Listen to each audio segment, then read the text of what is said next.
Bonjour à tous, bienvenue dans ce webinaire Insertion par l'activité économique, comment coopérer localement pour une alimentation plus juste et durable.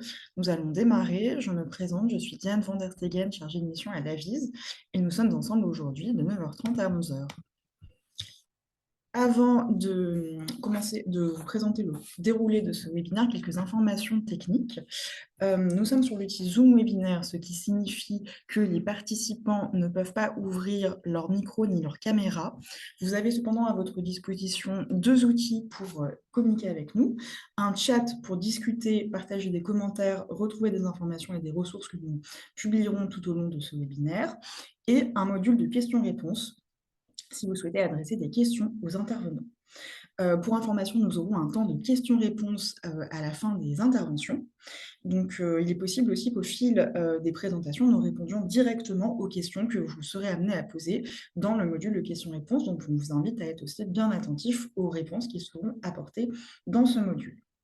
Le webinaire est enregistré, l'enregistrement sera disponible, sera mis en ligne d'ici quelques jours. Au sommaire de ce webinaire, tout d'abord un mot d'accueil par Cécile Leclerc, directrice générale de l'AVIS. Je ferai ensuite un décryptage sur le renforcement des systèmes alimentaires locaux par les SIAE. Puis nous aurons deux témoignages, d'abord de Jean-Bernard Schouner, chef de culture au sein des Jardins de Cocagne Les Hauts-de-Flandre, sur un projet de pôle territorial de coopération économique, donc PTCE alimentaire.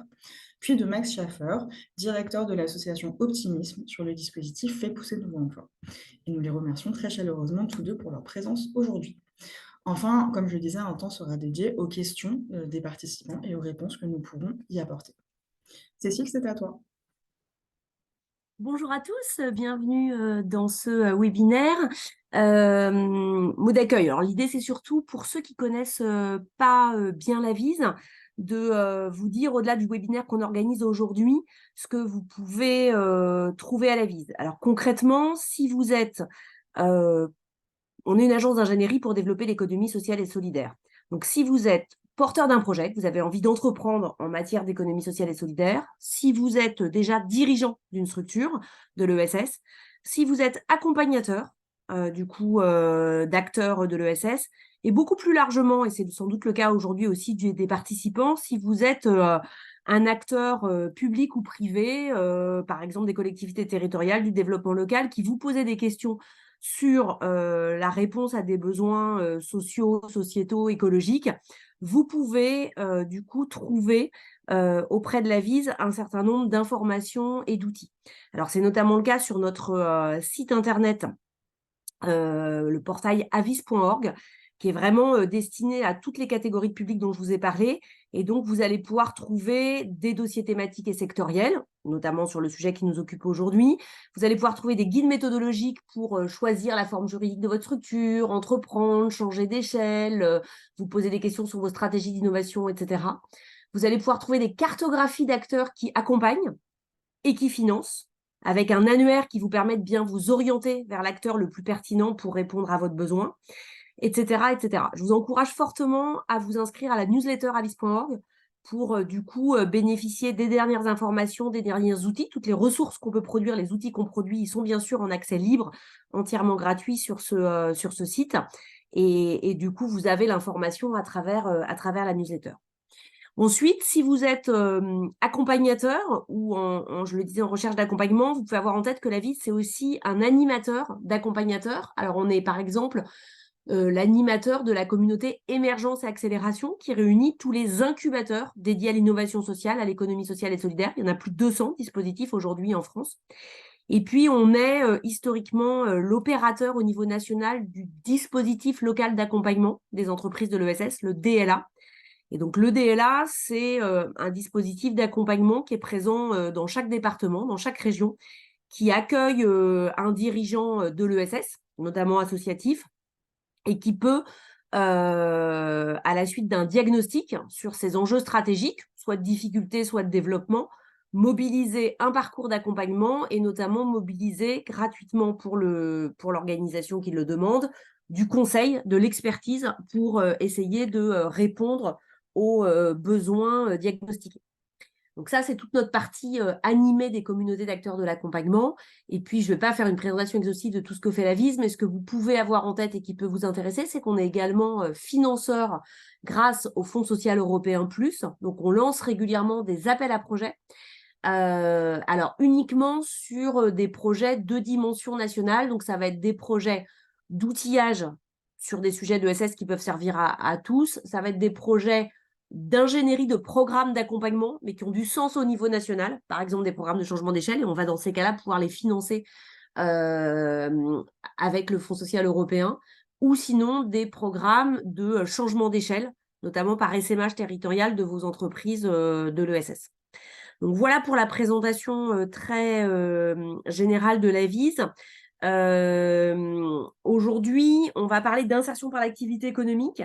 Alors, au sein du DLA dont je parlais tout à l'heure, qui pour avoir un peu des ordres de grandeur, accompagne plus de 5000 structures de l'ESS par an, eh bien, il y a environ 450 structures de l'insertion par l'activité économique qui sont accompagnées.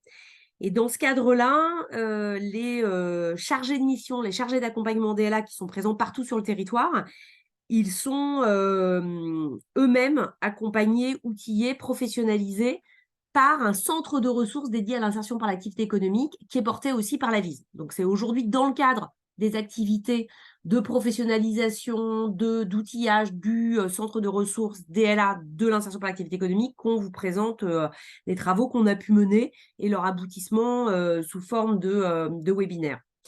Pourquoi on a travaillé ce sujet de l'IAE et des enjeux d'alimentation durable? Parce que beaucoup de supports de l'insertion par l'activité économique, de secteurs d'activité touchés par l'IAE, ont un lien avec, de manière générale, la transition écologique. Alors, ça peut être les enjeux de réemploi, les enjeux de mobilité douce, mais c'est aussi les enjeux d'alimentation juste et durable. En 1991, on a vu la création du premier jardin d'insertion dans le Doubs. Et 30 ans après, au sein des postes en insertion par l'activité économique, 10% sont liés aux enjeux de production agricole. On est du coup sur plus de 6300 personnes qui sont concernées par ces métiers.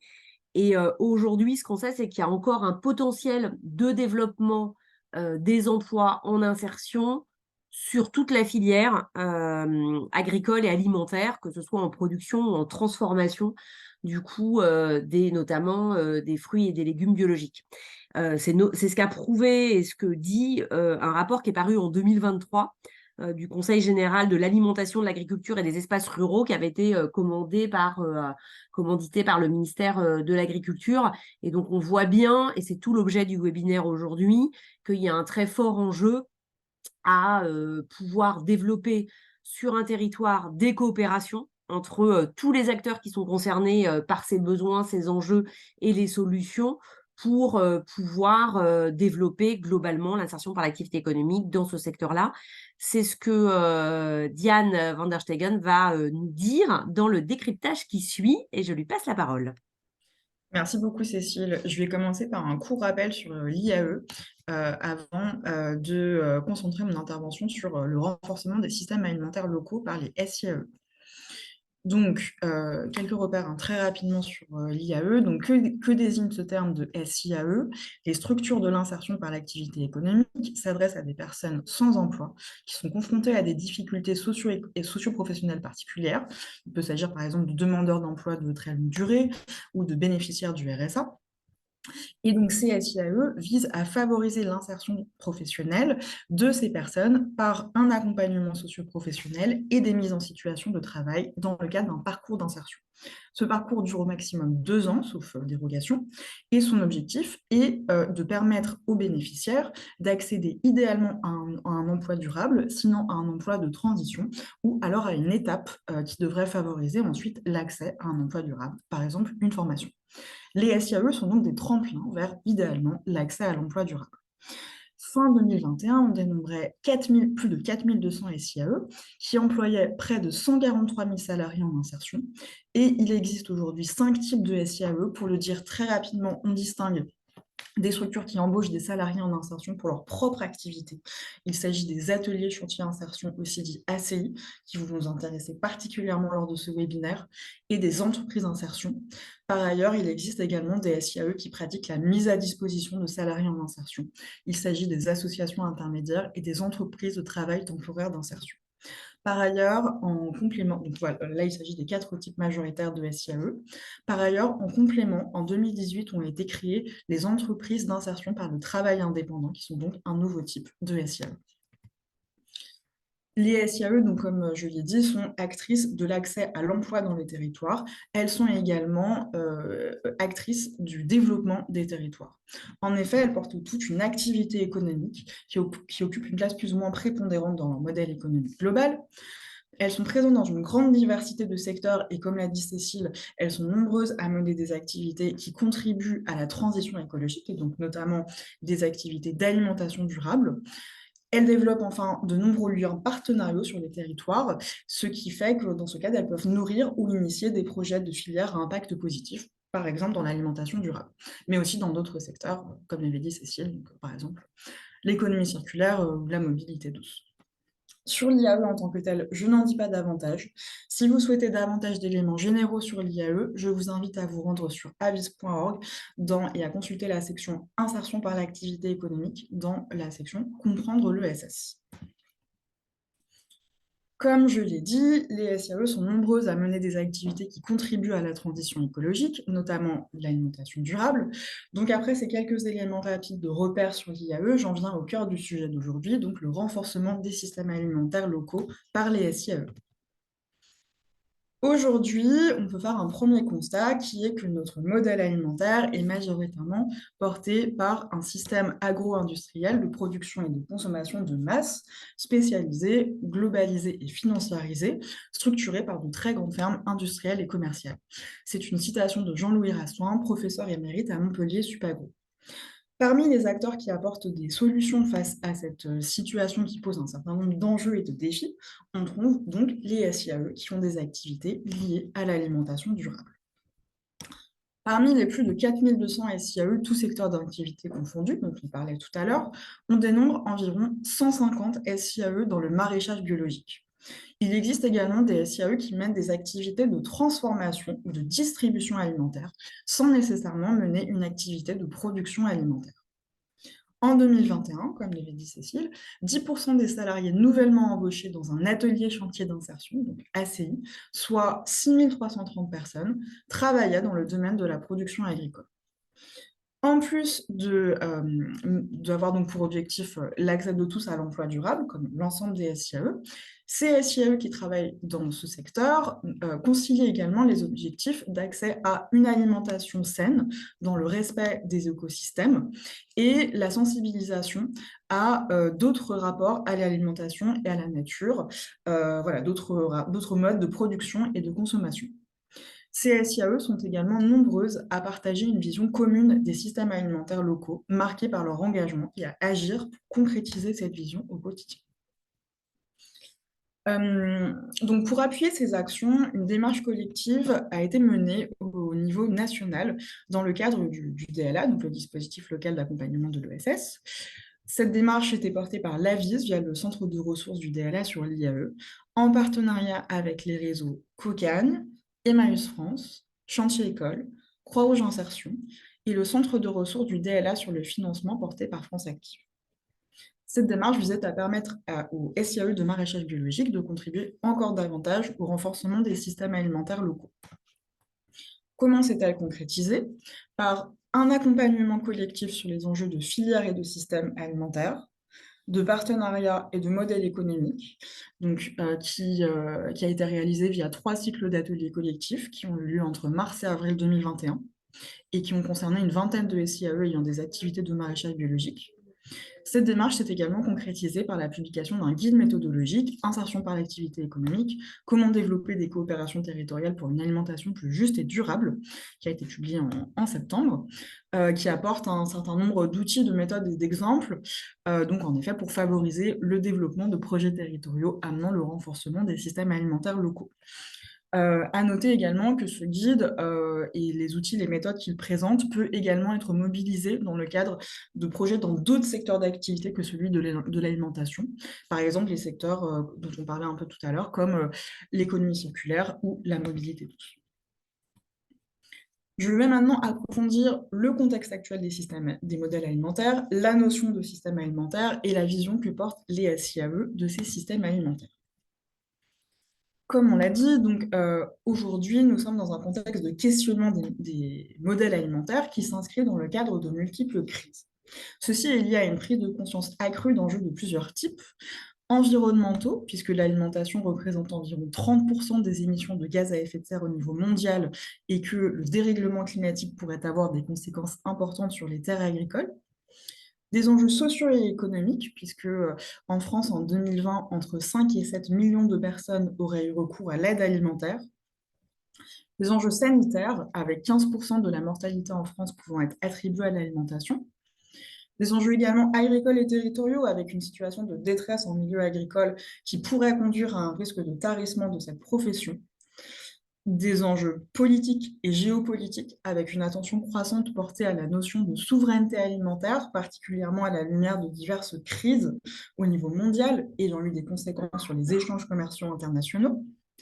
Et enfin, des enjeux sociétaux avec de véritables évolutions. Et par exemple, 75% des jeunes Français se disant prêts à des changements conséquents dans leur façon de vivre pour préserver l'environnement. Face à ces enjeux, l'intérêt pour une alimentation reterritorialisée et durable s'affirme.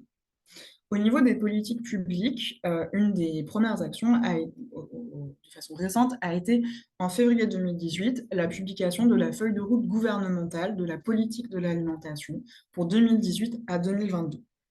Elle définit 3 objectifs globaux: la garantie de la souveraineté alimentaire, la promotion de choix alimentaires vertueux pour la santé ainsi que pour l'environnement, et la diminution des inégalités d'accès à une alimentation de qualité et durable.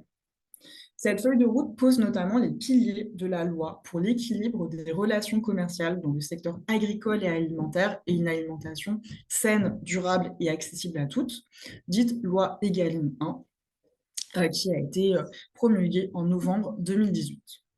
Entre autres mesures, cette loi impose à la restauration collective de servir au moins 50% de produits de qualité et durable, dont au moins 20% de produits biologiques. Cette feuille de route gouvernementale et cette loi, Egalim, ont été déclinées de façon opérationnelle dans le Programme national pour l'alimentation, donc, qui lui a été publié en septembre 2019. Ce Programme national pour l'alimentation, donc PNA, propose des actions pour la justice sociale dans le champ de l'alimentation, pour la lutte contre le gaspillage alimentaire et pour l'éducation alimentaire, en mobilisant 2 leviers, la restauration collective et les projets alimentaires locaux, les projets alimentaires territoriaux, pardon, PAT. Et ces PAT, donc, ce sont des projets collectifs au niveau local qui ont pour objectif de relocaliser l'agriculture et l'alimentation dans les territoires en soutenant l'installation d'agriculteurs, les circuits courts ou les produits locaux dans les cantines. Enfin, donc ces différents objectifs et ces différentes directions ont été réaffirmés dans le plan France 2030, donc qui lui a été publié en octobre 2021, à travers l'objectif nommé Investir dans une alimentation saine, durable et traçable. Ce contexte, donc qui a des impacts au niveau des politiques publiques, a également un impact sur les habitudes de consommation des Français, puisque entre 2018 et 2021, 50% des Français auraient modifié leur comportement alimentaire, dont près de la moitié en favorisant les circuits courts et les produits locaux. On voit également une certaine appétence pour les produits biologiques, puisque environ 3/4 des Français auraient consommé des produits biologiques au moins une fois par mois en 2021, avec une petite baisse de cette consommation en 2022, puisque cette habitude de consommation aurait concerné 60% des Français en 2022. Avec toujours le prix qui demeure quand même le premier frein déclaré à la consommation de produits biologiques, même si en 2022, la forte inflation qui a marqué cette année n'a pas contribué de façon notable à accentuer ce frein. En revanche, en 2022, on a identifié un autre frein à la consommation de produits biologiques qui s'est renforcé. C'est le scepticisme des Français vis-à-vis de la fiabilité des produits des produits présentés comme biologiques. Donc, il y a un vrai besoin exprimé par les Français d'être mieux informés sur l'origine, le contrôle et la réglementation des produits biologiques. Dans ce contexte global, donc d'évolution à la fois donc de questionnement des modèles alimentaires, d'évolution des politiques publiques et également des habitudes individuelles, le développement des systèmes alimentaires locaux est porteur de sens et de solutions. Donc, qu'est-ce que ça veut dire, cette notion de systèmes alimentaires locaux? Avant d'aller plus loin sur ce concept, je vais d'abord présenter ce qu'est une filière alimentaire. Donc, d'après l'INSEE, la filière désigne couramment l'ensemble des activités complémentaires qui concourent d'amont en aval à la réalisation d'un produit fini. Par extrapolation, la filière alimentaire désigne l'ensemble de la chaîne de valeur alimentaire, allant de la production à la consommation pour une catégorie spécifique de produits. Par exemple, si on prend la filière laitière, elle va englober l'éleveur et son exploitation, la coopérative, l'agro-industriel pour la transformation et le distributeur et le commerçant pour la vente. Donc, on voit que cette notion de filière, elle fait écho à un ensemble de relations économiques qui sont très verticales, vraiment de l'amont vers l'aval, et qui vont aussi concerner un type de produit spécifique. En ce qui concerne le système alimentaire, il est beaucoup plus multidimensionnel. Il va regrouper toutes les filières et dépasser ainsi le cadre d'une activité ou d'un produit alimentaire spécifique. Ce qui fait qu'il peut être davantage prisé ou considéré comme davantage adapté pour notamment qualifier les activités des SIAE d'alimentation durable. En effet, lorsque nous avons réalisé l'accompagnement collectif de SIAE de maraîchage biologique, ces SIAE ont indiqué qu'elles préféraient, en ce qui les concernait, utiliser ce terme de système plutôt que de filière, puisqu'en effet, la filière du maraîchage biologique doit être intégrée dans un ensemble plus vaste qui est le territoire. Et donc, en ce qui va concerner le système alimentaire local, le système alimentaire territorialisé, il peut être défini comme un ensemble cohérent, solidaire et à gouvernance participative territoriale de filières agroalimentaires durables localisées dans un espace géographique de dimension régionale. Encore une fois, une citation de Jean-Louis Raskin. Donc, on voit qu'il s'agit bien, il y a cette notion à la fois de solidaire, de gouvernance participative territoriale et de filière durable. Dans le cadre de l'accompagnement collectif, il a été proposé aux SIAE participantes d'élaborer une vision partagée de ce qu'elles considéraient comme un système alimentaire idéal. Ce que vous voyez est issu de cette réflexion collective.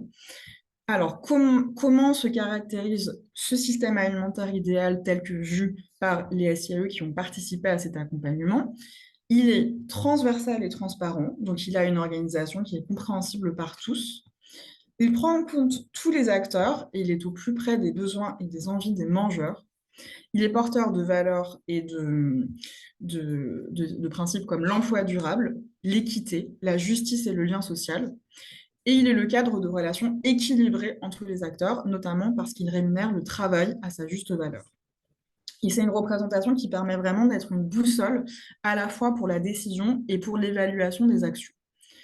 Donc, ce système alimentaire est un projet qui serait à même de le renforcer. Il a aussi pour caractéristique donc le fait qu'au démarrage, on va réaliser un diagnostic territorial complet, qu'on va vouloir agir sur plusieurs dimensions de l'alimentation, donc à la fois la production, la transformation, la distribution, la gestion du gaspillage et des déchets, la sensibilisation, qu'on va avoir une démarche partenariale dans le cadrage et la conduite du projet, qu'on va viser à améliorer la durabilité du système alimentaire en prenant en compte les multiples aspects de cette durabilité, et qu'on va évaluer les impacts du projet justement au prisme de voilà, comment le projet contribue à la durabilité du système alimentaire.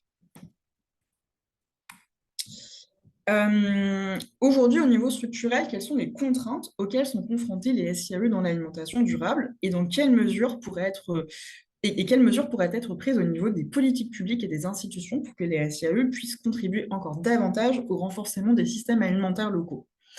Comme le disait Cécile dans son mot d'accueil cette année, sur demande du ministère de l'Agriculture et de la Souveraineté alimentaire, le Conseil général de l'alimentation, de l'agriculture et des espaces ruraux a publié un rapport sur l'IAE dans les secteurs de l'agriculture, du paysage et de l'agroalimentaire. Alors, simplement pour préciser, il y a beaucoup d'éléments inscrits sur cette slide. Ne vous inquiétez pas, le support, déjà, comme on l'a dit, le replay serait disponible et vous pourrez aussi avoir accès au support. Donc, voilà, ne vous inquiétez pas si vous n'arrivez pas à tout lire dans le temps de projection. Donc, ce rapport pose le constat qu'il est rare que les salariés en insertion dans les SIAE agricoles, une fois leur parcours en IAE fini, continuent dans ce secteur de l'agriculture.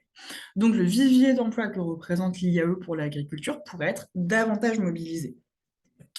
Et le rapport relève aussi qu'il existe un certain nombre d'opportunités, puisque le ministère de l'Agriculture et de la Souveraineté alimentaire a identifié l'insertion comme une des solutions potentielles aux problèmes de recrutement que rencontre le secteur agricole. Et l'IAE s'inscrit aussi dans plusieurs politiques publiques de ce ministère, dont la lutte contre la précarité alimentaire. Par ailleurs, pour les réseaux nationaux de l'IAE impliqués sur ce sujet, l'agriculture est identifiée comme un support d'activité pertinent.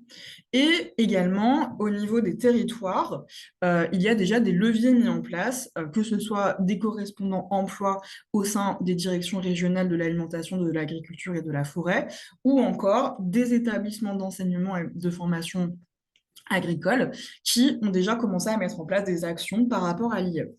Donc, juste quelques pistes sur pourquoi aujourd'hui, en effet, il y a encore des freins par rapport à cette contribution que pourrait avoir l'IAE au métier agricole. Il y a déjà un sujet de méconnaissance de façon assez générale, que ce soit donc, la méconnaissance des branches et des organisations professionnelles par rapport au public de l'IAE et également en miroir une méconnaissance ou en tout cas une perception parfois négative des métiers agricoles par les publics de l'IAE. Et il y a aussi un certain nombre de sujets liés aux caractéristiques structurelles des entreprises et des métiers agricoles. Donc que ce soit le fait que les entreprises agricoles soient souvent de petite taille, avec peu de managers intermédiaires, que les métiers agricoles demandent quand même un certain nombre de qualifications, ou en tout cas une certaine autonomie, une certaine maîtrise du français, et ou également une faible culture du salariat en agriculture. Ayant identifié l'ensemble de ces constats, de ces opportunités et de ces freins, le rapport fait un certain nombre de recommandations pour que l'IAE puisse contribuer davantage au métier agricole. Et ces recommandations, on peut les regrouper en deux parties. Donc certaines consistent à lancer de nouveaux partenariats, que ce soit au niveau national ou au niveau régional, donc entre les réseaux de l'IAE nationaux et les branches professionnelles agricoles, ou encore au niveau régional entre les acteurs de l'écosystème de l'IAE et les professionnels des filières. Donc ça, c'est la première partie. Et la seconde, c'est de développer l'IAE dans le secteur agricole de façon innovante. De déployer des ACI portés par des établissements d'enseignement et de formation agricole et également de développer des ACI agricoles à destination des personnes sous main de justice. Je n'en dis pas beaucoup plus, de toute façon, effectivement, on vous enverra, en tout cas, vous aurez accès à ce support. Donc, après cette présentation générale sur les systèmes alimentaires locaux, sur la vision portée par les SIAE, sur cette notion et sur les pistes au niveau des politiques publiques pour renforcer ce rôle des SIAE, je vais maintenant passer à une échelle plus individuelle et présenter la démarche et les bonnes pratiques pour des structures qui souhaiteraient mettre en œuvre des projets visant à renforcer les systèmes alimentaires locaux. Donc, pour développer des projets à même de renforcer les systèmes alimentaires locaux, il est recommandé de d'abord comprendre les dynamiques de ces systèmes et l'offre des acteurs existants. Donc, on a mis ici plusieurs outils et ressources qui existent. Donc, pour comprendre la structuration générale agricole du territoire, vous pouvez consulter par exemple le recensement général agricole, qui est réalisé tous les 10 ans par l'AGRES, qui est le service de statistique, d'évaluation et de prospective du ministère de l'Agriculture et de la Souveraineté alimentaire, et qui permet d'avoir accès à beaucoup de données, à la fois sur, en effet, la structuration agricole du territoire, et aussi l'état de l'emploi agricole. Entre les recensements décennaux, il y a aussi des enquêtes sur la structure des exploitations agricoles, donc qui permettent d'avoir accès à des données un peu plus récentes. Par ailleurs, sur le volet vraiment donc, des filières biologiques et sur la situation de ces filières, il est possible de consulter les données collectées par l'Agence française pour le développement et la promotion de l'agriculture biologique, dite Agence Bio, qui a par exemple développé un outil qui s'appelle Cartobio, qui est une cartographie des parcelles agricoles biologiques en France. Donc voilà, donc sur effectivement les filières biologiques. Pour appréhender la résilience alimentaire d'un territoire, il est possible de consulter deux outils. L'outil Cratère, donc calculateur de résilience alimentaire des territoires, développé par l'association Les Greniers d'Abondance, et également l'outil Parcelle pour une alimentation résiliente citoyenne et locale, développé par Terre de Liens, la Fédération nationale de l'agriculture biologique et le Bureau d'analyse sociétale pour une information citoyenne.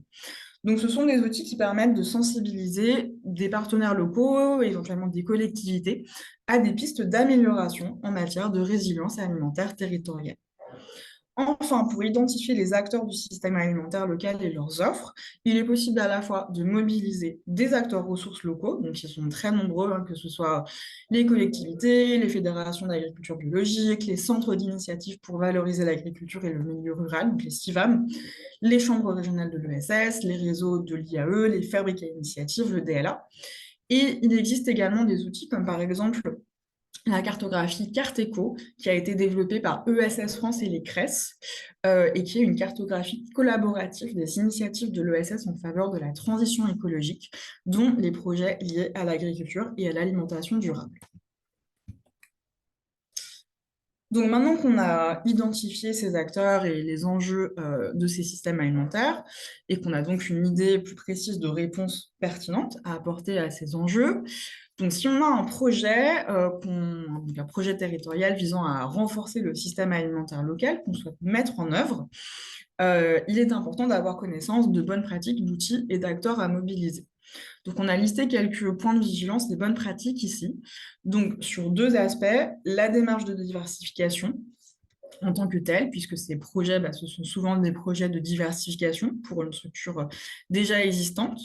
Donc, quelques points sur cette démarche. D'abord, il est important de s'assurer que le modèle économique actuel de la structure soit suffisamment consolidé et notamment au niveau du modèle de coût et de revenus des activités principales de la structure, pour éviter que le projet de diversification ne fragilise encore davantage des activités qui auraient un modèle déjà peu pérenne. Ne pas sous-estimer les impacts que peut avoir la diversification, notamment sur les charges et l'organisation, puisque notamment sur les charges, certains projets peuvent nécessiter de mobiliser dès le début des moyens spécifiques et conséquents qui peuvent ne pas être entièrement couverts par la capacité actuelle ou future de la structure. Et sur l'organisation, il faut être conscient que selon les projets, les contraintes, par exemple de récolte, de logistique ou de livraison, peuvent être sensiblement différents de ceux de l'activité actuelle. Enfin, dernier point, mais on a déjà un peu dit avant, c'est de bien être vigilant à inscrire ce projet en complémentarité avec l'offre existante. Sur la démarche partenariale, quelques points de vigilance aussi. Donc déjà, en premier lieu, toujours prendre le temps d'échanger et de se connaître avec le partenaire. Si on a un projet commun qui se dessine, s'assurer de bien identifier des objectifs communs et la complémentarité et l'équilibre de à la fois ce que vont apporter les différents partenaires et aussi les rôles et responsabilités qui se dessinent pour chacun. Et aussi, bien sûr, d'avoir pour socle commun l'importance partagée de l'ancrage territorial. Quelques bonnes pratiques aussi sur la démarche partenariale, de bien formaliser et partager quelques éléments importants dans cette démarche qui vont être par exemple un document de communication de référence sur le projet, la vision commune des attentes réciproques et du niveau d'engagement attendu de chaque partenaire, le schéma décisionnel du projet et aussi un ensemble de bonnes pratiques relationnelles entre les partenaires.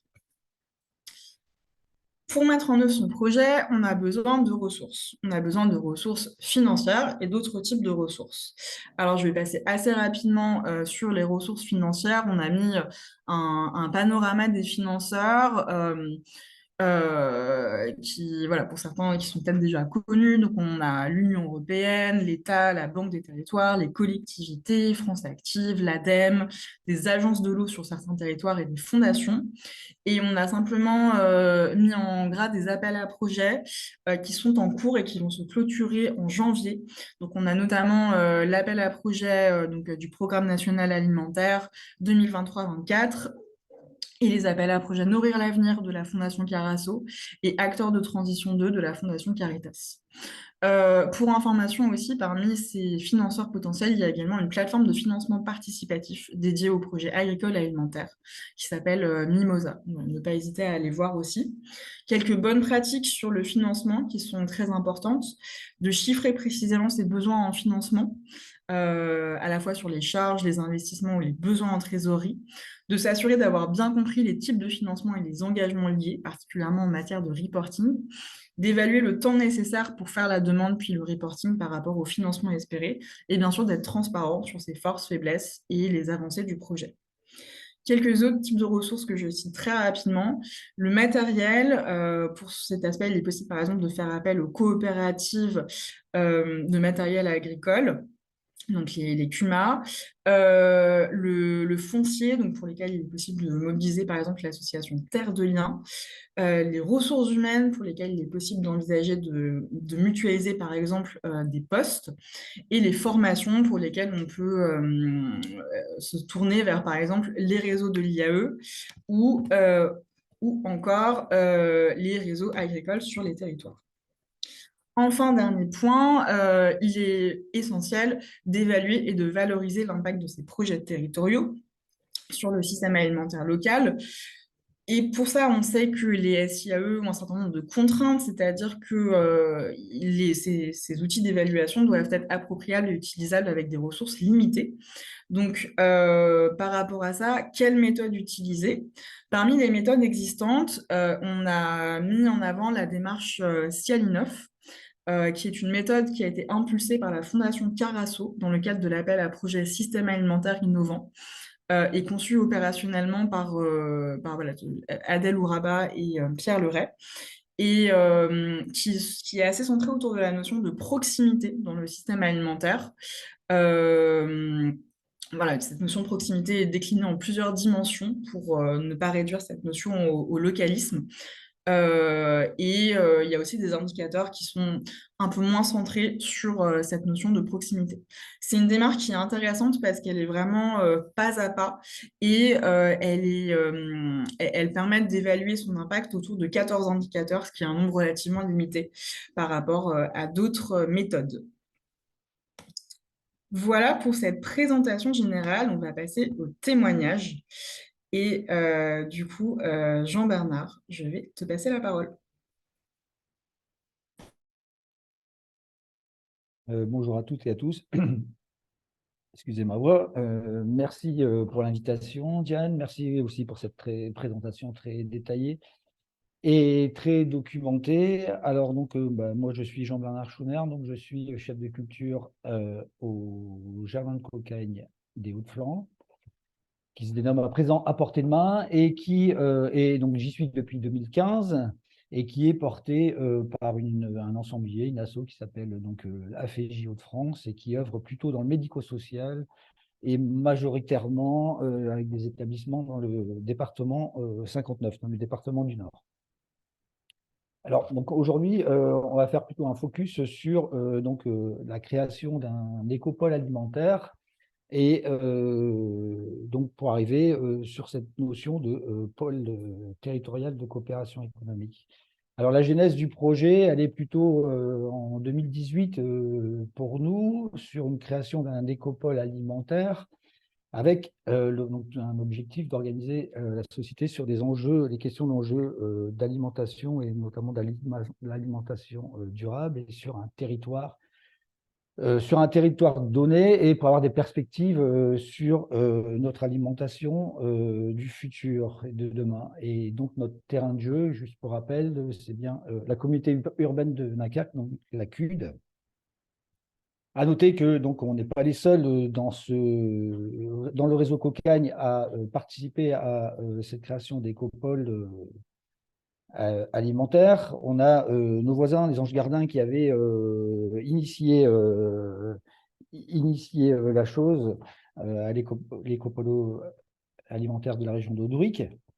Et avec les 5 jardins, nous sommes lauréats du Fonds Avenir Bio, qui était donc pour la structuration de la filière visant à favoriser l'alimentation durable dans la restauration collective. Donc ça, c'est un peu la genèse. On parlait tout à l'heure de structuration de la filière. On est plus effectivement sur un système alimentaire global. On peut donc cette émergence, donc sur ce système alimentaire global, on a nous sur les jardins de Cocagne à portée de main donc un écopole alimentaire en émergence. On a bien sûr notre ACI de base qui était donc le maraîchage biologique. On cultive 12 hectares de production bio, on passera bientôt à 15 hectares. On a 3 sites de production sur le territoire dunkerquois, le Franco, Gravelines et Lonne-Plage pour ceux qui connaissent la géographie locale. En tout cas, ça touche de l'ouest à l'est du territoire. On a 35 ETP en insertion, donc plus de 50 personnes qui œuvrent au quotidien sur nos jardins et dans nos diverses activités. Et on est le premier producteur, ce qui fait de nous le premier producteur AB sur le territoire. On a développé tout un tas d'outils qui viennent en complément de la production maraîchère. Donc, une légumerie, donc, qui est un atelier de transformation, un outil qui est au service de la collectivité et qui va fournir la Restocco. Donc, on travaille avec énormément d'établissements scolaires, des cuisines centrales et aussi des producteurs locaux pour l'approvisionnement en matières premières. On a développé un bio-camion, donc c'est un camion itinérant qui va dans les endroits où on a peu ou pas de commerce de proximité et qui vient faire le lien avec les habitants pour pouvoir donner une alimentation saine et de qualité pour ces habitants. Ce camion a aussi fonction à proposer une large gamme de produits et qui dépasse largement celle qui est produite par les jardins. Et donc, par ce biais, on crée déjà des coopérations avec les producteurs locaux du territoire. Et puis, on a été lauréat du quartier politique de la ville en 2022 et on sillonne donc les quartiers pour faire de l'accompagnement alimentaire avec une cuisine itinérante. Donc, on a un camion qui vient faire des ateliers cuisine. On peut le décliner donc soit sur des accompagnements très ponctuels, sur des manifestations de plus grande envergure et avec notamment des concepts de cuisine de rue qu'on a développés au sein du réseau Cocagne via le mouvement des cuisines nourricières. Un petit focus aussi dans l'accompagnement, ce qui était important, qu'on voulait soulever. Donc, depuis 2 ans, on fait partie aussi on a intégré le dispositif Première Heure en Chantier, qui est un accompagnement pour des personnes, type personnes de rue, qui viennent donc sur le chantier avec comme mission, une mission qui est plus une mission, qui n'est pas une mission de production, contrairement aux maraîchers habituels, et qui viennent donc travailler progressivement sur le chantier de 4 à 20 heures. Donc au début, c'est 4 heures semaine. Et donc on a un lien là, qui est complètement différent avec celui qu'on avait initialement en ACI, qui donne encore plus de sens à notre action. Et donc là, on est en relation plutôt avec l'hébergement d'urgence, avec la maraude, etc. Donc sur ce public qu'on accueille depuis 2022. Donc, l'écopole alimentaire, on travaille sur 4 objectifs qui vont être détaillés par la suite. Donc, on travaille sur des systèmes territoriaux, sur l'accessibilité alimentaire. on travaille également sur l'accompagnement à la création d'emplois et à la profession agricole. Et enfin, bien sûr, une coopération territoriale sur ces enjeux d'alimentation durable. Alors les quatre, on s'en doute bien, ils sont tous liés et interconnectés les uns avec les autres. Donc, si je reprends un petit peu dans le détail chacun de ces aspects, sur le premier pilier, le premier point, renforcer l'efficacité des systèmes territoriaux agricoles. Donc, on est là sur vraiment la légumerie. Elle sert à quoi? Elle sert aussi à donc, offrir des débouchés aux producteurs locaux pour une agriculture durable et de qualité. Et donc, c'est-à-dire qu'on va essayer de développer le marché, de proposer davantage de produits à la reste locaux et de garantir surtout un prix juste pour le producteur. Donc, on travaille avec les producteurs pour qu'on puisse déterminer ensemble un prix qui est convenable pour le travail effectué. Donc, ça permet, donc l'augmentation des volumes pourrait permettre de favoriser l'installation et ou la conversion des surfaces en agriculture biologique. Et on travaille tout un aspect sur les flux logistiques, donc faciliter aussi tout l'approvisionnement de la chaîne, qu'il soit l'amont ou l'aval. On a un gros travail avec les producteurs pour leur permettre justement de distribuer, de massifier et de distribuer leurs produits sur le territoire. Le second volet, c'est un volet qui est sur l'accessibilité alimentaire. Alors donc, c'était pas le sujet du PTC dans un premier temps, mais c'est quand même important de faire un focus aussi sur l'accessibilité alimentaire. C'est un gros sujet au réseau Cocaigne. On se saisit depuis plus de 15 ans. Donc, il y a tout le système des paniers solidaires. Vous pourrez aussi peut-être retrouver de la littérature à ce sujet sur le site du réseau Cocaigne. Donc, le système des paniers solidaires, c'est bien de distribuer de l'alimentation de qualité aux personnes les plus précaires. Au-delà de ça, on peut développer donc, de l'accompagnement alimentaire, donc l'accompagnement à l'éducation alimentaire. Donc, pour donner davantage de légumes frais, locaux et de qualité aux personnes bénéficiaires, et puis avec des perspectives. On voit là des chiffres, hein, c'est des chiffres il y a quelques années, mais on est sur plus de 10 000 paniers solidaires distribués sur le territoire, et aujourd'hui on réfléchit sur des créations de fonds de solidarité alimentaire producteurs bénéficiaires, développer des tiers-lieux culturels pour favoriser l'éducation alimentaire, donc accompagner des établissements médico-sociaux, des EHPAD sur cette distribution d'alimentation de qualité, développer des liens avec les associations d'aide alimentaire pour une appro en denrées de qualité. Donc, un ensemble quand même de dispositifs qui permettent quand même de distribuer de l'alimentation de qualité sur le territoire. Sur le troisième point, on est sur l'accompagnement de la création d'emplois et la professionnalisation agricole. On est encore une fois les jardins, la légumerie, la distribution alimentaire. Ça nous permet d'une part sur l'amont travailler sur le maraîchage, la logistique, l'accueil de personnes en formation agricole.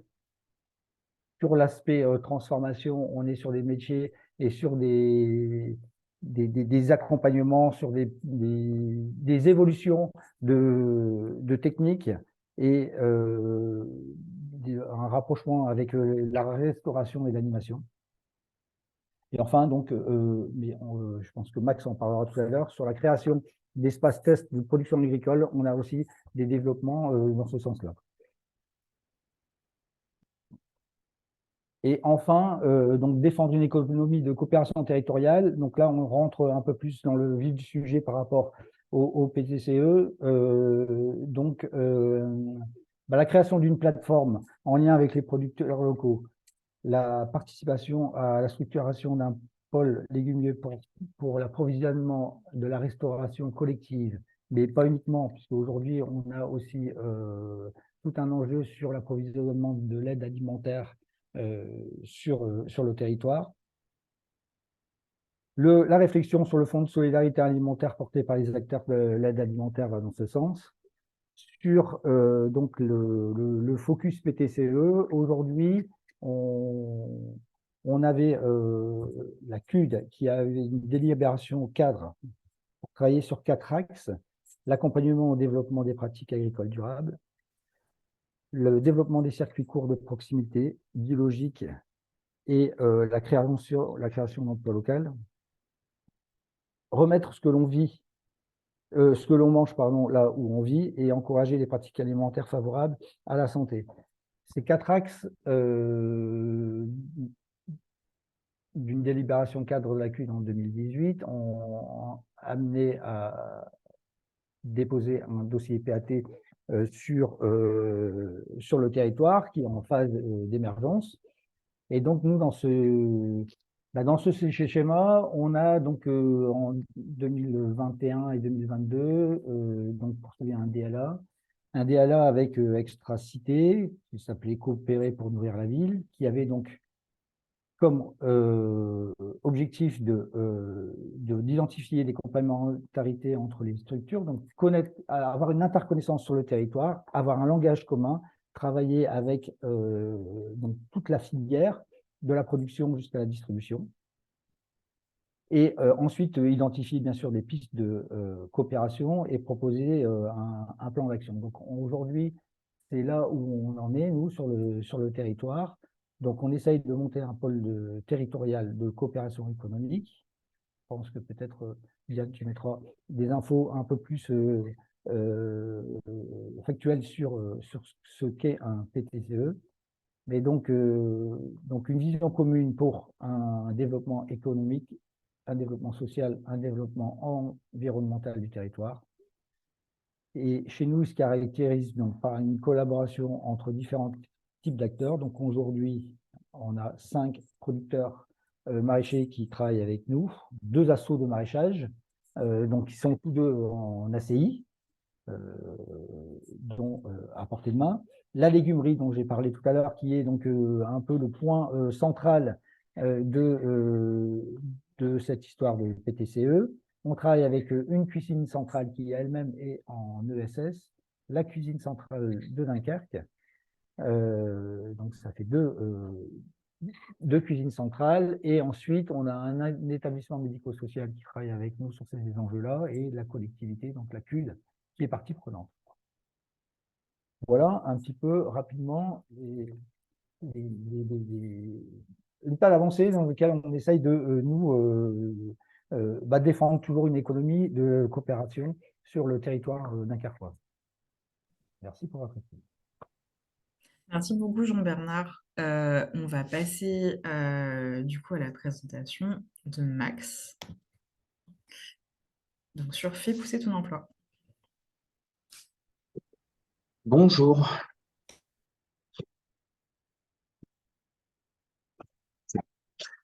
Donc, bonjour à tous. Merci Jean-Bernard pour une belle présentation. Moi, je vais vous parler du coup, c'est un focus plus sur le lien entre ce qui a été présenté tout à l'heure par Diane sur les besoins en main-d'œuvre, le renouvellement des actifs agricoles et puis les capacités du coup des structures d'insertion qui sont engagées dans les métiers agricoles. Donc, on a créé un dispositif qui s'appelle Fais pousser ton emploi. Alors, nous, c'est une association qui est basée sur le pays de l'Orient, qui s'appelle Optimisme. Donc, vous voyez la carte qui représente toutes nos installations liées à l'agriculture et à l'alimentation. Donc, historiquement, on a des fermes qui sont ce qu'on appelle des jardins de cocagne, donc des fermes en maraîchage bio avec une vingtaine de salariés qui viennent pour d'abord prendre un travail, pas forcément pour travailler dans le milieu agricole, et puis on distribue sous forme de panier à nous sur le territoire, on est à environ 500 adhérents par semaine, 500 paniers par semaine. Et puis on s'est intéressé du coup assez rapidement au lien en se disant il y avait beaucoup de salariés qui trouvaient un fort intérêt à être dans cette activité-là, qui se sentaient bien, mais on avait tenté beaucoup de débouchés, des suites dans des formations, dans des lycées agricoles, on avait tenté du salariat agricole, etc. Et en fait, on n'avait pas beaucoup de réussite. On avait beaucoup de gens qui finalement arrêtaient les formations en cours, revenaient nous voir en nous disant qu'ils avaient enchaîné des saisons pendant plusieurs années sans trouver un travail stable. Et bien sûr, on avait très très peu de projets. On peut revenir juste sur la carte. Je vais rester un peu sur la carte, pardon. Et du coup, on avait très peu de projets. Très peu de projets à l'installation agricole qu'on accompagnait. On avait accompagné un ou deux et on sentait que c'était très très compliqué. Donc on s'était intéressé à, voilà, à tout ce qu'on pouvait faire en fait pour simplifier, faciliter, accompagner, sécuriser en fait des parcours qui pourraient être des parcours professionnels vers l'agriculture. Quand on regarde un peu sur la carte, du coup, on a une ferme à l'ouest, là, côté Finistère, la Lande Fertile, où là, on avait déjà fait un premier pas pour essayer d'aller vers des modèles plus mécanisés, plus proches d'une exploitation agricole classique, pour voir si on pouvait former des personnes pour être salariés agricoles avec une expérience très solide, plus réaliste, où les passerelles étaient plus évidentes. On a une ferme à but d'emploi, donc là c'est à l'est cette fois du département, du territoire, pardon. On avait recruté des personnes en CDI, des anciens salariés, pour voir si nous, on était en capacité de créer des emplois. Et puis enfin, vous avez en orange toutes les fermes Fais pousser ton emploi. Donc des fermes, donc le dispositif Fais pousser ton emploi, c'est un dispositif de 2 ans qui est en chantier d'insertion, dans lequel on accompagne des personnes potentiellement à la création de leur propre ferme. C'est-à-dire qu'on va partir avec, donc je vais détailler après sur les slides, mais on va partir avec une équipe de 5 à 6 personnes sur une ferme de 1 à 3 hectares à peu près, donc plutôt une petite ferme. Et puis pendant 2 ans, on va démarrer cette ferme avec eux. Ils vont se former, on va avoir une formation d'alternance pendant la première année. Et puis, à l'issue de la deuxième année, ceux qui le désirent pourront rester, racheter en fait des équipements, signer un bail agricole avec le propriétaire des terres, et puis du coup s'installer définitivement. Et c'est nous qui bougeons. Donc, on a une première ferme en plein milieu à Lorient qui est devenue le GAEC du Champ des Tours. Donc, c'est une ferme qu'on a accompagnée entre 2019 et 2021 dans le cadre d'un projet de renouvellement urbain. Et on a du coup une expérience qui était très réussie parce que cette ferme, on l'a cédée en 2021 et du coup, elle tourne toujours 3 ans après avec 2 personnes voilà, qui vivent de leur métier sur cette ferme, qui étaient donc 2 anciens salariés. Et après, il y a 3 fermes qui sont plutôt en cours d'accompagnement. Et puis, je détaillerai un peu les caractéristiques avec les prochaines slides. On est parti, pourquoi un dispositif particulier sur l'installation? Ça a été dit un peu tout à l'heure. En fait, le secteur agricole, il a la particularité qu'il a très peu de salariat agricole. On a 75% des actifs agricoles, en fait, c'est des chefs d'exploitation aujourd'hui. Donc, si on veut rentrer dans ce métier, en fait, la porte principale, c'est l'installation agricole. Et nous, on s'était rapproché des espaces tests agricoles tels qu'il en existe pas mal en France, donc ce sont des dispositifs très pertinents, mais il nous semblait assez compliqué pour nos salariés, pas tout à fait adapté. Voilà, on trouvait qu'il manquait de sécurisation et notamment donc, sur 3 freins principaux, qui sont des freins communs, mais qui sont peut-être plus accentués encore quand on est dans des parcours d'insertion, qui sont l'accès au foncier. Donc, bien sûr, pour tout le monde, c'est compliqué de trouver des terres, mais souvent, on a des personnes qui ont très, très peu de réseau, donc c'est encore plus compliqué.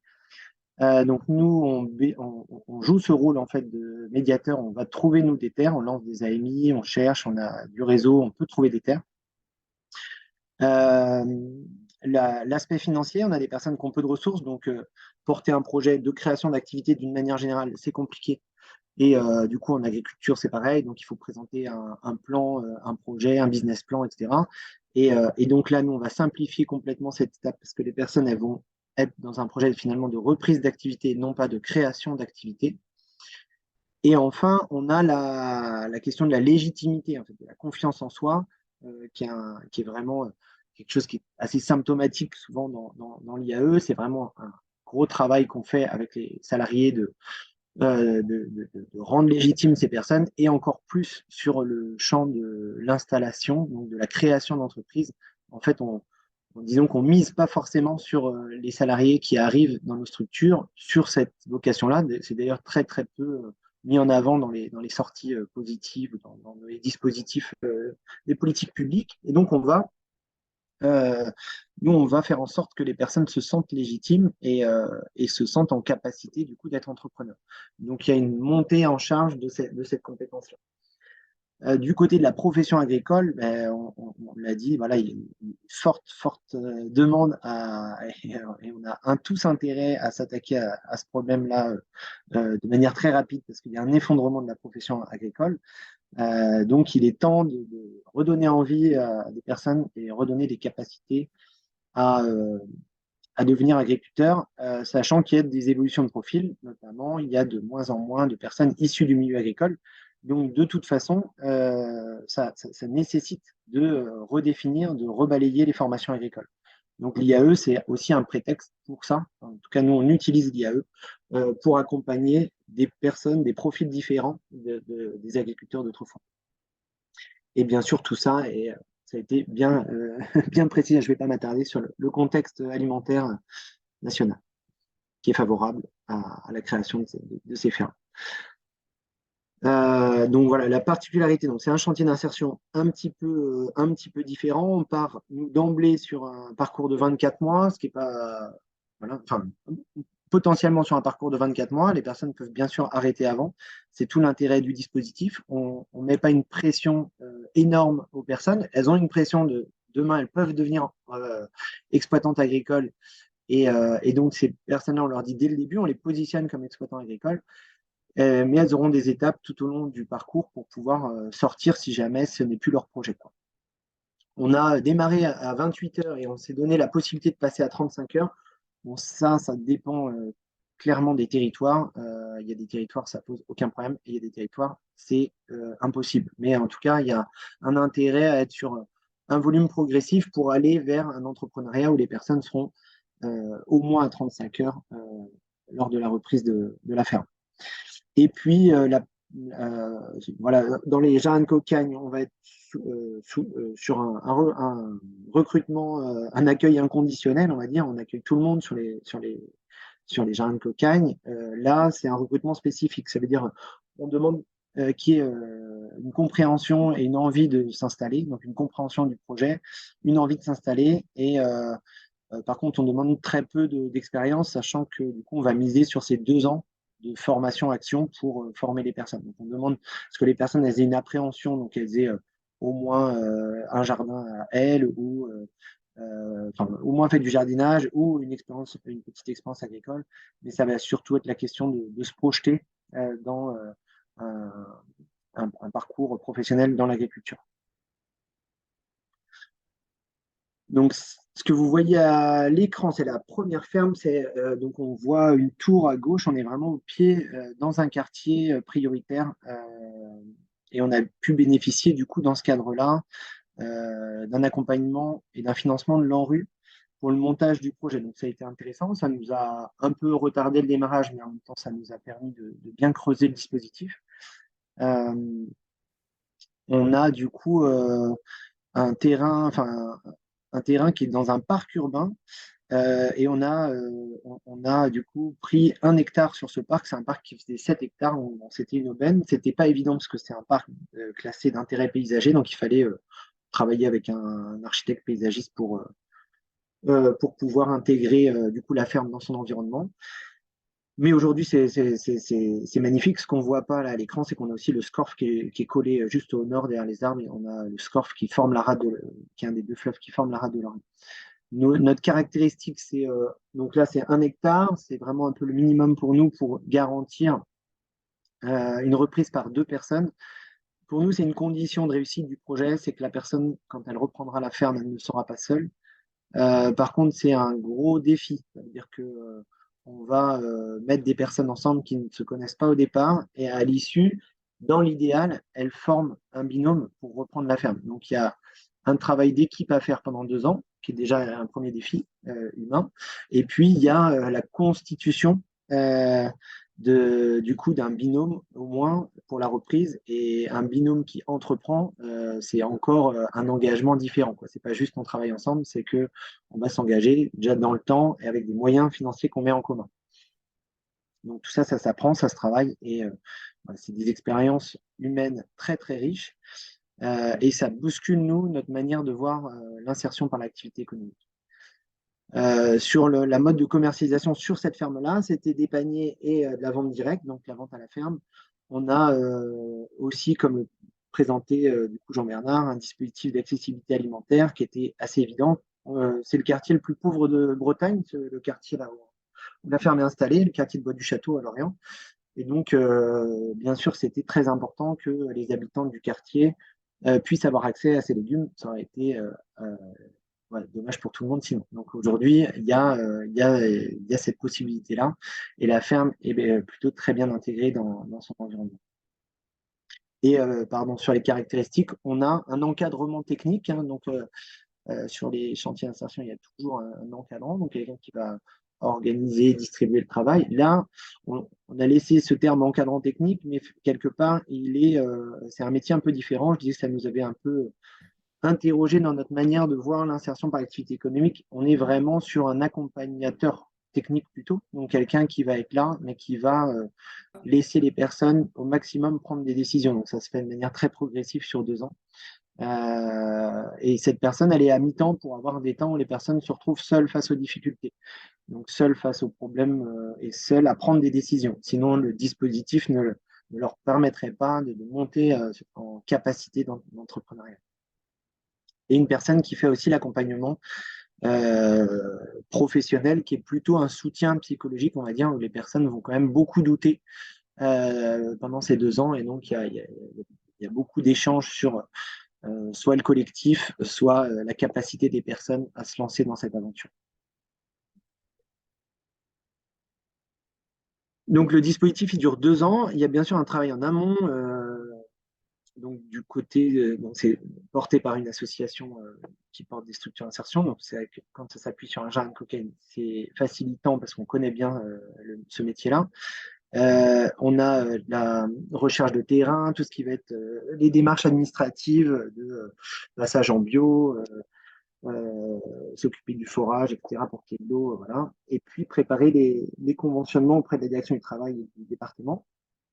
Après, on a une grande phase de mobilisation, de recrutement des personnes. Donc, on a fait des grandes campagnes sur le territoire. C'était pas évident. C'est-à-dire, on nous disait, bah, vous savez, votre projet il est bien, mais il n'y a pas forcément de personnes qui vont rentrer dans ces caractéristiques-là. C'est-à-dire dans les bases de données, Pôle emploi, etc. Bah, c'était pas évident que eux, ils n'avaient pas des personnes qui avaient un projet agricole.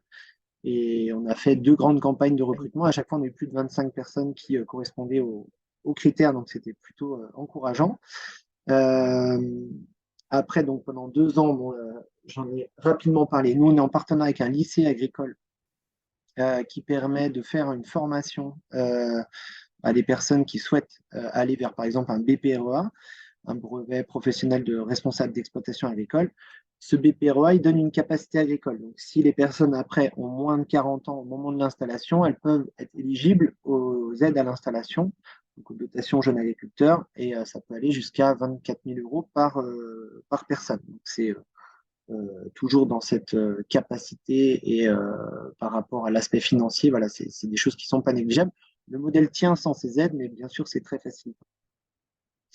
Et à la fin du coup de l'ACI, on se met dans un parcours classique, c'est-à-dire les personnes vont rentrer dans ce qu'on appelle un parcours d'installation qui est le parcours 3P, soit avec la chambre d'agriculture, soit avec souvent le GAB, les groupements d'agriculteurs biologiques. Et puis, les personnes créent leur propre statut. Là, pour la première ferme, c'est un GAEC qu'ils ont choisi. Donc, ils se sont installés à 2 en GAEC. Et en fait, après, on a une nouvelle forme de partenariat. C'est-à-dire, nous, on n'est plus du tout à la maîtrise de cette ferme. Elle ne nous appartient plus du tout. Voilà, c'est un nouvel acteur économique qui est créé sur le territoire. Bien sûr, on peut imaginer toute forme de coopération, de fournir des plants, d'acheter des légumes, d'échanger sur des animations, etc. Mais c'est quelque chose à reconstruire avec deux entités, et donc on est sur une nouvelle coopération.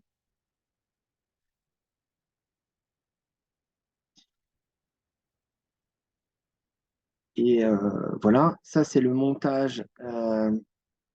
Du coup, le montage, la répartition un peu des moyens, c'est-à-dire on a la question du bâti, du foncier pendant 2 ans où nous on est à l'accompagnement finalement. Le- la formalisation, elle nous gêne moins. Ce qui nous importe, c'est qu'à l'issue des 2 ans, il y ait une contractualisation avec un bail agricole pour sécuriser les porteurs de projets. Donc, on est, nous, souvent sur un commoda, une mise à disposition. On a rencontré tout type de propriétaires. Ça peut être une collectivité, ça peut être un particulier, ça peut être, on a aussi une SCI citoyenne locale à l'image de Terre de Liens voilà, qui a pu avoir des terres et nous les a mis à disposition. Ensuite, tout ce qui va être équipement, donc c'est nous qui allons les financer. Donc là-dessus, on a soit des prêts relais, des prêts d'honneur ou des financements de fondation. Mais c'est un fonds de roulement, c'est-à-dire que on va équiper environ pour 100 000 euros à peu près d'investissement une ferme. À l'issue des 2 ans, si les personnes s'installent, elles vont du coup nous racheter à environ 100 000 euros. Et ça nous permet de refinancer une nouvelle ferme. Donc, c'est-à-dire qu'en fait, on a besoin des financements une fois pour installer bah, tous les 2 ans une ferme. Ce qui est important, c'est de faire évaluer du coup par un expert pour pas qu'il y ait de suspicion d'utiliser des fonds publics pour des opérations privées.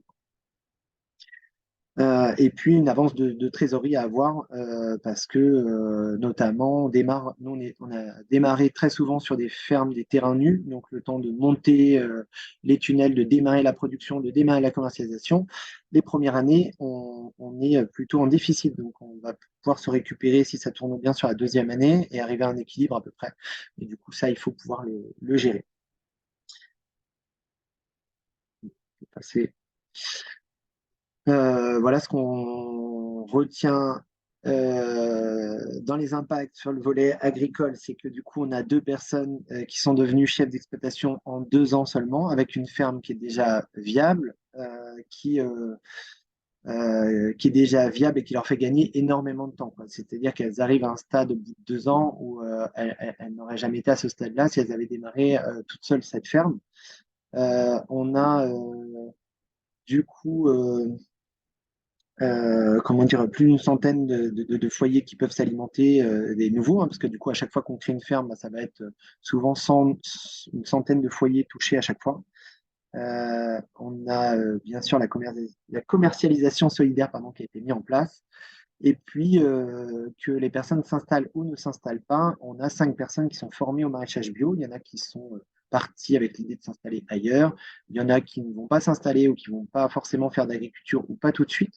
Mais ça reste du coup qu'ils ont été dans un moment accompagnés sur une création d'activité. Et ça leur a souvent, je disais que ça transformait un peu nos pratiques d'accompagnement. On a des personnes qui vont souvent, c'est pas magique non plus, mais souvent, se mobiliser fortement sur leur parcours et sur leur orientation professionnelle. Et puis, sur ce projet-là en particulier, on a eu un énorme volet de citoyenneté alimentaire. Je parlais tout à l'heure d'accessibilité alimentaire avec, par exemple, les paniers solidaires, mais on a aussi, du coup, monté un collectif avec la maison de quartier, avec l'agence locale de l'énergie, enfin voilà, et avec les habitants, avec les jardins familiaux. Et donc, on a en fait des fermes qu'on va, nous, prendre le temps de leur créer un vrai ancrage territorial. C'est aussi une particularité. Et je pense qu'on peut passer à la dernière slide où on va voir un peu les. Alors, ce sera juste après, voilà. Où on a en fait 4 fermes. Les 4 fermes ont 4 caractéristiques. Et on a une première ferme dans un quartier prioritaire. Il y a la ferme d'Henbon en bas qui est collée à un EHPAD. Donc, l'intérêt, c'est qu'on va travailler autre chose. On a une relation avec les personnes âgées, on a du coup une restauration collective, donc un autre débouché. Et du coup, on va faire du lien entre les résidents de l'EHPAD et les habitants du quartier. Donc, nous, on peut travailler cette question-là en parallèle de l'installation, en parallèle que les porteurs de projets montent en compétences techniques. Donc, ça fait beaucoup de choses à faire en même temps pour des porteurs de projets, sinon, où ils doivent et monter en compétences et développer une commercialisation et s'intéresser à leur ancrage, etc. Et donc là, pendant toute cette période où il faut tout faire en même temps et où c'est très compliqué, on a beaucoup de situations d'abandon dans les projets d'installation. Ben, nous, on va venir en appui, venir un peu sécuriser tout ça. À Guidel, on est dans un écolieu qui accueille des classes vertes et des classes bleues parce que c'est au bord de la mer. Et on a du coup plutôt comme une ferme pédagogique en fait. C'est-à-dire notre ferme, elle sert aussi pour les animations pédagogiques, mais également pour alimenter le centre et avoir un peu une cohérence sur le fait de présenter un peu l'environnement aux enfants et qu'ils mangent du coup l'alimentation saine qui est directement produite sur le site. Et puis à Codan, c'est une autre originalité. On est presque dans une zone d'activité, mais ce qui est plus important, c'est que c'est une reprise d'une ferme existante. Et tout à l'heure, je parlais de la profession qui s'effondrait parce que du coup, il y a de moins en moins de chefs d'exploitation. Il y a aussi de moins en moins de sièges d'exploitation. Et donc là, on peut imaginer adapter ce dispositif-là pour reprendre des fermes avec un lien avec le cédant qui peut être aussi très intéressé parce que du coup, c'est un parcours un peu long. Donc, il y a des parcours de parrainage qui existent dans l'agriculture. Et là, c'est une autre forme de parrainage où du coup, on a une médiation, on va dire, avec la structure d'insertion qui va porter le chantier d'insertion. Donc là, on a repris une ferme qui existait déjà et je veux bien, si tu peux revenir sur la slide d'avant. On a du coup en facteur de réussite, bah, il y a quand même la compétence de l'accompagnateur technique. Là, l'encadrant maraîcher, nous on a des personnes qui étaient au moins exploitants agricoles installés à leur compte. C'est quand même important d'avoir cette compétence-là. Euh, c'est pas juste un technicien, c'est quelqu'un qui a été entrepreneur. Ça, c'est vraiment important. Bon, le sol de qualité, ça c'était un facteur de réussite pour notre première, mais c'est forcément un facteur de réussite en agriculture. On a eu, je disais, un soutien financier pour l'ingénierie de projet. Ça prend quand même du temps, les démarches en amont. Donc, c'est sûr que si les structures se lancent là-dedans, c'est bien d'avoir un peu de pas négliger ce temps-là et donc d'avoir, c'est pas forcément énorme. Ça peut être 5 10 000 euros avant pour pouvoir avoir un peu de temps pour se lancer, pour faire les démarches. La proximité d'un jardin de cocagne, c'est très facilitant parce que on a pu absorber, par exemple, au démarrage, une partie de la commercialisation. J'ai pas mal insisté sur l'ancrage territorial. On a aussi une équipe d'animation qui a pu intervenir sur les fermes. Donc, et puis, à long terme, on est toujours en lien avec les fermes. Donc, voilà, en fait, on constitue un grand réseau, du coup, sur le territoire. Donc, on n'est pas. euh, on le fait aussi en partenariat, par exemple, avec le groupement d'agriculteurs bio, quoi. Et dans les possibilités de reproduction, mais ce qu'on a commencé à faire, parce qu'on a essaimé, nous, sur notre propre territoire, et on commence à les s'aimer, il y a d'autres jardins de cocagne qui font des projets un peu similaires, et donc on voit que ça s'adapte à différents contextes, donc rural, périurbain, urbain. Ça peut être sur des surfaces plus importantes. On peut imaginer reprendre demain une ferme de 20 ou 70 hectares et puis de soit le scinder différemment. Ça peut être sur d'autres types de production. C'est vrai que nous, on est très compétent sur le maraîchage biologique parce qu'on connaît ça depuis longtemps, mais on pourrait l'imaginer sur d'autres. Nous, Optimisme, là, on démarre depuis un an un élevage de poules pondeuses. Voilà, et donc on met un pied vers l'élevage parce qu'on sait que c'est un énorme enjeu. Euh, et on peut imaginer aussi ce même type d'accompagnement pour d'autres activités. On pourrait imaginer demain accompagner par exemple quelqu'un qui se lance dans l'ouverture d'un restaurant, où on ouvrirait un restaurant avec lui pendant 2 ans et à la fin on lui laisserait prendre en main ce restaurant ou un traiteur ou enfin n'importe quelle activité. C'est voilà, c'est accompagner, sécuriser en fait des démarrages. Bon, ça s'adapte particulièrement à l'agriculture où voilà, il y a vraiment un enjeu, une particularité notamment sur cet effet de démarrer, de ne pas avoir de production au début, etc. Ce qui n'est pas forcément le cas de tous les métiers. Voilà à peu près. Merci beaucoup, Max. Merci beaucoup, Jean-Bernard, pour vos témoignages très intéressants et très riches. On a environ 10 minutes pour des questions-réponses. on peut déjà reprendre peut-être, parce que je pense qu'on peut développer un petit peu sur des questions qui ont été posées dans le module questions-réponses. Donc, on avait Magali qui nous demandait s'il y avait des expériences dans d'autres types de production, donc élevage ovin, bovin, aviculture ou autre. Donc, Jean-Bernard t'a apporté quelques éléments de réponse dans ta réponse écrite, où tu disais que les jardins de coquillettes sont principalement des ateliers en maraîchage bio et que certains jardins développent des ateliers poules pondeuses en complément de l'offre et qu'il y a aussi des initiatives d'éco-pâturage qui émergent. Et Max, tu parlais aussi, voilà, effectivement, des activités de poules pondeuses. Et moi, j'avais simplement ajouté que dans l'IAE, on trouve aussi des exemples de viticulture. Donc, par exemple, il y a une structure qui s'appelle les vignes de Cocagne. Et on va avoir aussi des exemples de transformation de produits de la pêche avec un réseau qui s'appelle les paniers de la mer. Et dans un précédent guide du centre de ressources du DLA sur l'IAE, qui porte sur les partenariats entre SIAE et entreprises, on avait développé un exemple sur un atelier panier de la mer à Fécamp. Voilà. Et par contre, et c'est vrai que sur les élevages ovins, bovins, il y a beaucoup moins, voire pas d'exemple. En tout cas, moi, j'en ai pas particulièrement en tête.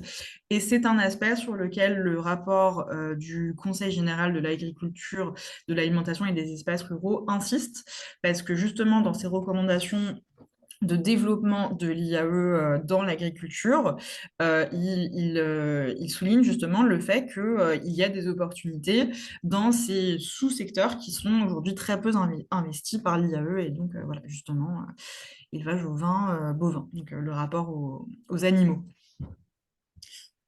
Max, je ne sais pas si tu as des compléments à apporter. Non, non, c'est pour effectivement pour la diversification. Bon, nous, on y pense aussi, par exemple, et je pense on n'est pas les seuls, on fait de l'éco-pâturage. Donc, l'éco-pâturage, on a 150 chèvres et moutons.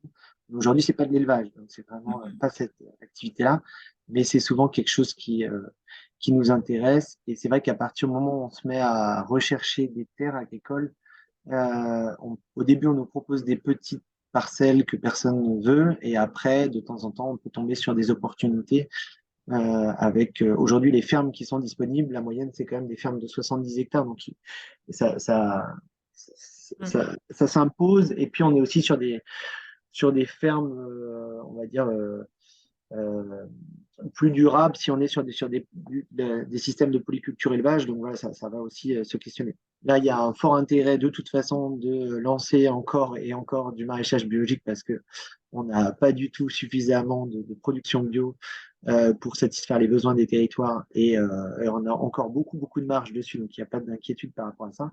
Mais c'est vrai que la question de l'élevage, elle est aussi pertinente en complémentarité.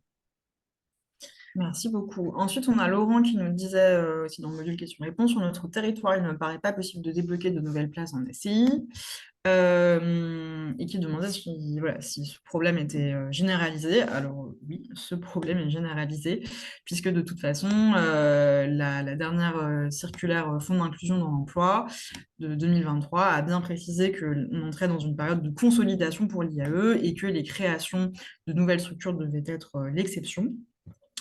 Après, donc voilà, ça c'est la règle.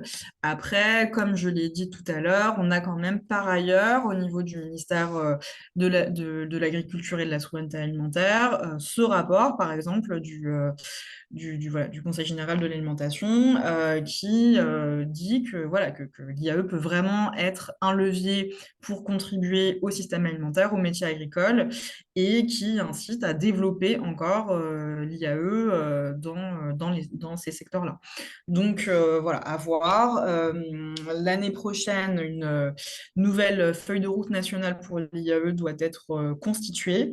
Donc il faudra voir aussi voilà, si dans cette phase annoncée comme de consolidation, est-ce qu'il n'y aurait pas quand même quelques marges de manœuvre pour les secteurs où il apparaît y avoir le plus de besoins. Alors, Et ouais, ouais, peut-être juste comme précisé Dominique S, dans les discussions, on a on a aussi un délai, quoi. C'est-à-dire le temps de monter des projets comme ça sur les territoires. On peut se dire que la situation, enfin, on ne maîtrise pas du tout ce qui va se passer dans 6 mois. C'est pas ça.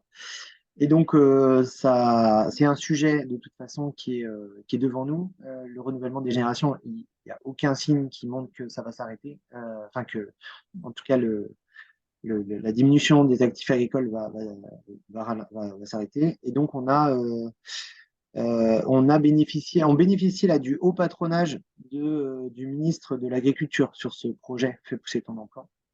Et donc, voilà, ça a aussi l'intérêt de pouvoir répondre à des enjeux aujourd'hui qui ont été largement débattus et dans le projet de la nouvelle loi d'orientation pour l'avenir agricole. Mm. Et Dominique, en effet, dans le chat, complète en disant qu'au réseau Cocagne, donc le réseau Cocagne essaye de pousser cet aspect en valorisant le cumul des effets utiles et la nécessité d'une approche interministérielle sur le sujet. Et cet aspect aussi d'une approche interministérielle sur le sujet, elle est aussi beaucoup évoquée dans le rapport dont je parlais du Conseil général de l'alimentation. Avec aussi, par exemple, le fait de développer des initiatives pour les publics sous main, enfin, en agriculture pour les publics sous main de justice. Donc voilà, donc une approche interministérielle entre ministère de l'Agriculture, ministère de la Justice et ministère de l'Emploi, par exemple. Et puis pour ajouter aussi que par exemple, Fais pousser ton emploi, accompagner une promotion, on va dire, c'est 5 personnes, donc c'est 4 TP, quoi. C'est pas, on n'est pas sur des volumes très importants et on est déjà sur des résultats après qui sont de toute façon pertinents. Installer une ferme sur un territoire, ça a énormément d'impact. Donc le rapport est pas énorme, quoi. Oui, tout à fait. Est-ce que dans les quelques petites minutes qui restent, on a une dernière question? On peut avoir le temps pour une ou deux dernières questions courtes.